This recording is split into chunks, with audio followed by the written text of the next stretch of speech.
जय हिंद दोस्तों। आज से हम लोग क्लास 12 ऑब्जेक्टिव चैप्टर नंबर 1 का स्टार्ट कर रहे हैं, जो कि किस बुक का है? तो एबीसी बुक का। और टोटल इसमें ऑब्जेक्टिव क्वेश्चनों की संख्या 28 है। तो 28 क्वेश्चन को हम लोग बारी बारी से डिस्कस करेंगे और उसमें आने वाले सारे कंसेप्ट को देखेंगे। आखिर में कौन सा कंसेप्ट यूज हुआ और उसका सॉल्व किया होगा। ऐसे आंसर नहीं देंगे कि एक का डी होता है। अगर एक का डी होगा तो होगा क्यों। और ये इस चैप्टर का नाम हम लोग का क्या है? वैद्युत आवेश तथा क्षेत्र। और इसका कंसेप्ट हमने पढ़ा दिया अपने इस चैनल पर पढ़ा दिया है, वैद्युत आवेश तथा क्षेत्र। तो आप लोग पीछे से कंसेप्ट भी देख सकते हो सकता है हम 2-3 क्वेश्चन छोड़े, लेकिन जो हमसे पढ़ा है उस जानता है कि हमने कैसे पढ़ा और सारा का सारा हमने पढ़ा दिया उनको ऑफलाइन क्लास में भी। लेकिन ऑनलाइन में हमने 2-3 कॉन्सेप्ट को छोड़ा और नेक्स्ट वीडियो अपलोड कर दें। तो आइए देखते हैं कि इसका सॉल्यूशन कैसे होगा। तो क्या बोल रहा है क्वेश्चन? एक वस्तु पर 1 कूलम आवेश है। कूलम को हम लोग सी भी लिखते हैं और इसका पूरा नेम बोला जाए तो कूलम का 1 कूलम आवेश का ऋण आवेश है। उस पर इलेक्ट्रॉनों की संख्या ज्ञात करना। और सामान्य अवस्था यानी मान लो अगर सामान्य अवस्था में 10 गो है तो उससे ज्यादा होगा, इसीलिए अधिक कम कितना होगा, यही बोल रहा है कि सामान्य अवस्था से अधिक होगा कि कम होगा। तो आइए देखते हैं। और उस वस्तु पर कौन सा आवेश है? ऋण आवेश है। तो आइए देखते हैं कब किस पर ऋण आवेश आता है। मान लो एक वस्तु है, किसका वस्तु है? सोडियम का। सोडियम की परमाणु संख्या कितनी होती है? 11 होता है परमाणु संख्या। तो 11 परमाणु संख्या 11 होता है, तो इसमें प्रोटॉनों की संख्या 11 तथा इलेक्ट्रॉनों की संख्या कितनी होगी? 11 होगी। और यह विद्युत क्या होगा? उदासीन होगा। उदासीन का मतलब जिसपे कोई चार्ज नहीं हो। और इसपे ऋण आवेश आ गया। तो कब ऋण आवेश आ गया? जब इलेक्ट्रॉनों की संख्या बढ़ेगी तब ऋण आवेश आएगा। तो देखो इसमें भागने का काम कौन करता है? आप लोग को पता है नाभिक के अंदर क्या होता है? प्लस होता है। और चारों बगल चक्कर कौन लगाता है? इलेक्ट्रॉन लगाता है। तो इलेक्ट्रॉन जब इसमें इंटर करेगा तब ना ये माइनस होगा, क्योंकि यह विद्युत का होता है, आगे तो उदासीन होता है। लेकिन इसमें इलेक्ट्रॉन इंटर करेगा तब यह कौन सा आवेश हो जाएगा? ऋण आवेश हो जाएगा। तो ऋण आवेश परिवर्तित होने के लिए क्या चाहिए? इसमें एक एक्स्ट्रा इलेक्ट्रॉन चाहिए। 1 चाहिए, 2 चाहिए, 3 चाहिए, कितना? तो यहाँ तो एक चीज ये कंफर्म हो गया, कम नहीं होगा। अगर किसी में अगर कम होगा तो कम नहीं होगा। सामान्य अवस्था से ज्यादा ही होगा, आवेश कम नहीं हो सकता। क्योंकि देखो इलेक्ट्रॉनों की संख्या इसमें 11 है, लेकिन इस पे अब हम कब आएगा ऋण आवेश? जब इलेक्ट्रॉनों की संख्या कितनी हो जाए? 12। तो सामान्य अवस्था में आवेश कितना था? 11। मान लो आवेश यहाँ भी तो उदासीन 0 था और इसमें बढ़कर कितना हो गया? 1 हो गया। यहाँ देखते हैं अब निकालने का तरीका। इस कंसेप्ट आगे पीछे पढ़ लिए होंगे, निकालने का तरीका। तो आपने क्वांटमीकरण में एक फॉर्मूला पढ़ा है, Q बराबर Na। जो आवेश निकालने का फॉर्मूला होता है। आवेश का मान कितना दिया? 1 कूलम। तो 1 कूलम यहाँ पुट कर देते। फिर यही ना पूछा है संख्या, तो संख्या निकाले यानी n निकालना। तो n पुट कर देंगे। E का मान कितना होता है? तो सबको मालूम होना चाहिए 1.6 इंटू 10⁻⁻19 कूलम होता है। कूलम से कूलम कैंसिल हो गया। अब n निकालना है तो n को एक साइड रखेंगे और इसको इधर ट्रांसफर कर दें। तो 1 ऊपर है और नीचे ही क्या आ जाएगा? 1.6 इंटू 10⁻⁻90। अब देखो ये माइनस है तो ऊपर जाएगा तो प्लस हो जाएगा। इस पॉइंट को काटेंगे तो यहाँ 10 हो जाएगा। क्लियर समझ में? पॉइंट को जब काटे तो यहाँ ऊपर हो गया 10, नीचे हो गया 16। तो 10/16 और ऊपर गया 19। और इसमें से एक जीरो ले रहे तो ये कितना हो जाएगा? 18। ये हो जाएगा 100। जीरो ले तो समझ में 19 था तो 18 हो गया। ये कितना हो गया? 100। और भाग देंगे तो आपको 16 छका 96 बचा। इसमें 4 बचा 0 सुरतिया 48 होता है। 40 से ज्यादा हो गया तो 16 दूना 32। फिर 8 बचा तो 16 पचे 80 इंटू 10⁻18 इतना होगा। अब यह अधिक होगा कि कम होगा? यहाँ देखना प्लस आया है तो माइनस वाला तो होगा नहीं, कम तो होगा ही नहीं।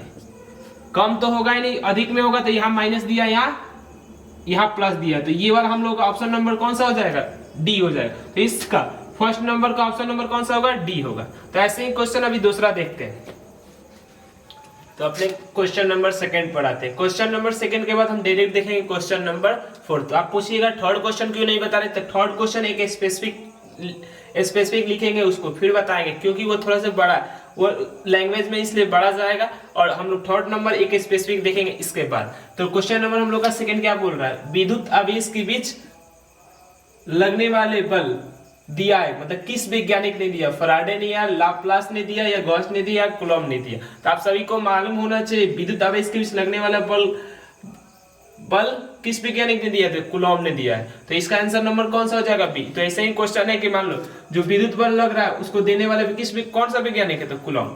फिर आता है किसी चालक, और यहाँ देख सकते हैं इसमें कि इनके अनुसार जो बल होता है उसका परिणाम क्या होता है? उन दोनों को के Q1 Q2 by R square. इन्होंने बताया था कि उस बल का परिणाम कितना होगा? के Q1 Q2 by R square. इस कूलॉम के अनुसार इस बल का परिणाम इतना होता है, और ये सही भी है। फिर हम फोर्थ नंबर क्वेश्चन, किसी चालक का संवहन वेग VD है तथा आरोपित विद्युत क्षेत्र E के बीच संबंध। देखो संबंध पूछेगा तो हम लोग दो ही सवाल पूछा जाता है, या तो फॉर्मूला पूछेगा, या तो समानुपाती होता है या व्युत्क्रमानुपाती। बोला जाता है प्रोपोर्शनल की इनवर्सली प्रोपोर्शनल। तो यहाँ देखो कि इस सिंबल को अगर सब सीधा सीधा है तो इसको बोलेंगे समानुपाती। इसका भी क्या रीड करेंगे? समानुपाती। यहाँ भी क्या रीड करेंगे? समानुपाती। यहाँ भी क्या रीड करेंगे? समानुपाती। तो यहाँ बोल रहा है VD क्या रूट अंडर E का समानुपाती होता है। यहाँ बोल रहा है VD क्या E का समानुपाती होता है। यहाँ E स्क्वायर का समानुपाती है, या VD का मान नियतांक होता है। ऐसा तो हम लोग को इसको निकालने के लिए पहले इसका फॉर्मूला याद होना चाहिए। तो फॉर्मूला किसी को तो मालूम होगा कि VD बराबर क्या होता है। तो VD बराबर फॉर्मूला सभी को मालूम चाहिए, छोटा E बड़ा E बट्टा M और इंटू टाउ। अब बोलिएगा छोटा ई बड़ा ई क्या बोल रहे हैं? तो जो पढ़ा होगा तो मालूम होना चाहिए। ई का मतलब इलेक्ट्रॉन पर आवेश, और इस कैपिटल ई का मतलब विद्युत क्षेत्र, और एम का मतलब मास ऑफ इलेक्ट्रॉन यानी इलेक्ट्रॉन का द्रव्यमान, और ये होता है श्रांति काल। ये चैप्टर नंबर 4 का है, लेकिन दे दिया है चैप्टर नंबर 1। कोई बात नहीं, चैप्टर नंबर 4 जब पढ़िएगा तो समझ में आ जाएगा कि ये कहाँ से आता है। तो अभी तो फॉर्मूला देख रहे हैं, तो यहाँ से ई को निकालेंगे और VD को निकालेंगे और सबको कांस्टेंट मान लेंगे। तो VD समानुपाती किसका हो जाएगा? E का। तो इसका आंसर कौन सा हो जाएगा हम लोग का? V। इसका आंसर V, इसका भी आंसर B। आप लोगों में ब दिया होगा तो ब का मतलब B होता है। क्लियर? तो अब थर्ड नंबर क्वेश्चन देखते हैं। क्वेश्चन नंबर हम लोग का 3, असमान विद्युत क्षेत्र में स्थित कोई विद्युत क्षेत्र द्विध्रुव अनुभव कर सकता है। कोई बल लेकिन बल आघूर्ण नहीं, कोई बल आघूर्ण परंतु बल नहीं, सदैव ही कोई बल और बल आघूर्ण नहीं, न तो कोई बल न ही कोई बल आघूर्ण। तो आपको सवाल उत्पन्न होगा विद्युत द्विध्रुव किसे कहते हैं? तो एक ऋण आवेश होगा, एक धन आवेश होगा। कुछ दूरी पर रख देने के बाद जो निकाय बनेगा उसी का बोल देंगे हम लोग वैद्युत द्विध्रुव बोल देंगे। तो वैद्युत द्विध्रुव समझ में, इसी को कहाँ रखना? असमान वैद्युत क्षेत्र में। तो असमान वैद्युत क्षेत्र बना रहे हैं, ये हम लोगों का क्या? असमान वैद्युत क्षेत्र है। ऐसे कर देते हैं। अब असमान वैद्युत क्षेत्र में रखिएगा तो कभी भी नेट बल शून्य होगा ही नहीं। कारण क्या है? एक तो मान लो माइनस क्यू यहाँ होगा इस बिंदु पर, और प्लस क्यू यहाँ होगा, तो सबसे ज्यादा बल यहाँ लग रहा होगा, कम बल यहाँ लग रहा है। कारण क्या है? यहाँ तीनों लाइन बहुत नजदीक है, यहाँ दूर दूर है। तो जब नजदीक होती है वैद्युत क्षेत्र तो वहां बल ज्यादा लगता है, और जहां दूर दूर होती है वहां बल कम लगता है। तो नेट बल शून्य होगा ही नहीं। तो ये वाला हम लोग का डी नंबर ऑप्शन गलत हो जाएगा। और बल नहीं ये भी गलत हो जाएगा, बल तो लगेगा। फिर बारी आती है किसकी? बल आघूर्ण की। तो बल आघूर्ण का फॉर्मूला आप सबको मालूम होना चाहिए कि टाउ इक्वल टू होता है PE साइन थीटा। तो PE असमान वैद्युत क्षेत्र में थीटा का मान 0 होगा ही नहीं। थीटा का मान 0 होगा। जब थीटा का मान 0 नहीं होगा तो टाउ का मान कुछ ना कुछ हमको आएगा जरूर, 0 कभी नहीं आएगा। तो इसलिए कुछ ना कुछ बल आघूर्ण जरूर होगा। तो यहाँ ऑप्शन नंबर देखेंगे, यानी कहने का बात यही है, कुछ ना कुछ बल भी लगेगा इस पे, और टाउ भी इस पे लगेगा। टाउ का मान 0 हो ही नहीं सकता। तो इसका ऑप्शन नंबर कौन सा सही होगा? C, सदैव ही कोई बल और बल। क्वेश्चन नंबर 4 पर देखते हैं। 4 देख लिए थे, क्वेश्चन नंबर ये 5 है। क्वेश्चन नंबर 5 यही बोल रहा है कि यदि दो आवेश के बीच की दूरी क्या कर दी जाए? दोगुनी कर दी जाए तो उनके बीच लगने वाला बल क्या हो जाएगा? क्या हो जाएगा? 1/2 गुना हो जाएगा, 2 गुना हो जाएगा, या 1/4 गुना हो जाएगा, या 4 गुना हो जाएगा। तो देखते हैं। तो पहले तो हम निकालेंगे F1 कितना होगा, देन निकालेंगे कि दूरी को दोगुना करने के बाद F2 का मान कितना आता है। तो F1 निकालने का तरीका कूलॉम ने बताया था। F1 इक्वल टू क्या होता है? K Q1 Q2 by R square. हम दूरी को यहाँ क्या मान रहे हैं? R मान रहे हैं। अब यही दूरी क्वेश्चन में क्या बोल रहा है? दोगुनी कर दी जाए, यानी R को क्या कर दो? 2R कर दो। तब F1 क्या हो जाएगा? कितना बढ़ेगा कितना घटेगा यही देखना। तो F1 अब यहाँ ना होकर क्या हो जाएगा? F2। अब नया बल है, दूरी दोगुनी करने को। तो K का मान तो K ही बोला है, Q का मान Q1 ही बोला है, Q2 का मान Q2 ही बोला। R की जगह क्या करना है? 2R करना है। तो 2R का होल स्क्वायर नहीं चल रहा है, एक सेकेंड। तो R की जगह 2R का होल स्क्वायर। तो 2R, तो F2 यहाँ F2 है। तो F2 इक्वल टू के है यहाँ Q1 Q2 by R square, के Q1 Q2 दो दूना 4r²। और आपको ऊपर इसको समीकरण नंबर 1 मान लो। समीकरण 1 में दिख रहा होगा कि जो नया बल है F2 वो F1 से कितना गुना कम है, 4 गुना कम है। तो कितना गुना कम हो गया है, 1/4 गुना हो गया।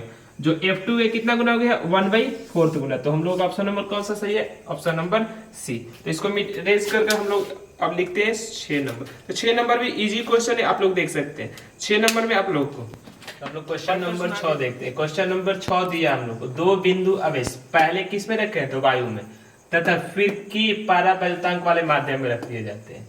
तो उतनी परस्पर दूरी पर रखा जाता है, मतलब दूरी जितनी पहले हुई उतनी ही बाद में रखेंगे।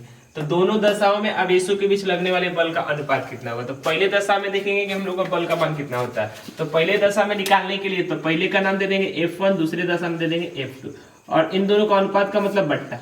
अनुपात का मतलब क्या होगा, बट्टा। तो F1 का मान कितना होगा, K Q1 Q2 by r²। But ऐसे अगर लगाएंगे तो हम लोग का आएगा ही, और यहाँ आप K का मान निकला पड़ेगा। तो K का मान कितना होता है, 1/4 एप्सिलॉन नॉट, और Q1 Q2 बाई r²।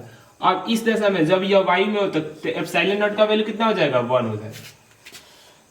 तो यहाँ F1 का मान कितना हो जाएगा, 1 हो जाएगा, और Q1 इतना सेम बना ही रहेगा। तो यहाँ मिटा देते हैं, 1 लिखने की जरूरत नहीं, एप्सिलॉन नॉट लिखो तो उसका मान 1 ही होता है। फिर F2 में नहीं चल रहा है मार्कर, यहाँ देख लेते हैं। यही इसका फॉर्मूला फिर से ये लिख दे, 1/4 एप्सिलॉन नॉट की जगह क्या दिया, एप्सिलॉन नॉट। यहाँ देखो, अगर मीडियम EM देता, लेकिन EM का नाम क्या दे दिया, K दे दिया। EM का नाम क्या दे दिया, K दिया। तो यहाँ K लिख दे, एप्सिलॉन M की जगह K। Q1 Q2 by r², दोनों की दूरी समान हो। अब दोनों का अनुपात है, देखो 1 से 1 गायब, Q1 Q2 से Q1 Q2 गायब, 4 से 4 गायब, r² से r² गायब।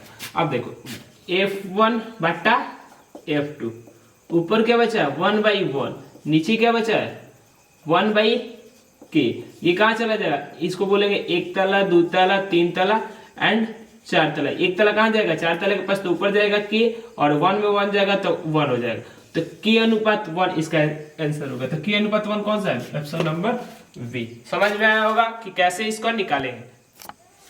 तो हम लोग क्वेश्चन नंबर 7 देखते हैं, उसके बाद 8 देंगे। तो क्वेश्चन नंबर हम लोग का 7 बोल रहा है, किसी विद्युत रोधी माध्यम का पाराबैल्तांक यानी ER का मान कितना होता है। फिर 8 नंबर बोल रहा है धातु का पाराबैल्तांक होता है। इसको बाद में देखते हैं, इसको पहले देखते हैं। तो ER यानी पाराबैल्तांक, ER को क्या बोलते हैं, पाराबैल्तांक। तो यहाँ ऑप्शन दिया -1, 0, 0.5 और 5। तो इसको देखो, ये एक प्रकार का अचर मान होता है, अचर मान होता है, जो आप लोग को क्या होना चाहिए, याद होना चाहिए।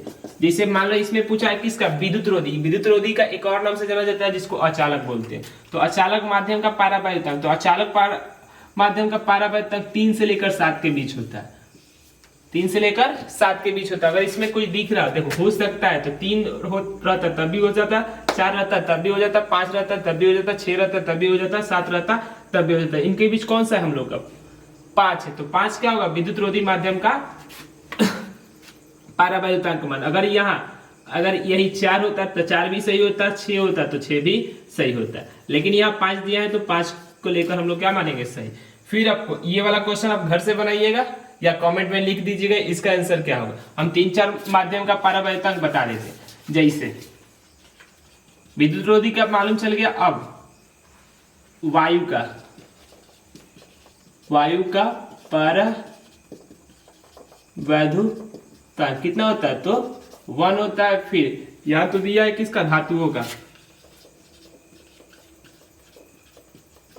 का पारावैद्युतांक। इसका नहीं बताएंगे, इसको सर्च मारकर लिखिएगा कितना होता है, आपके बुक में भी दिया हो।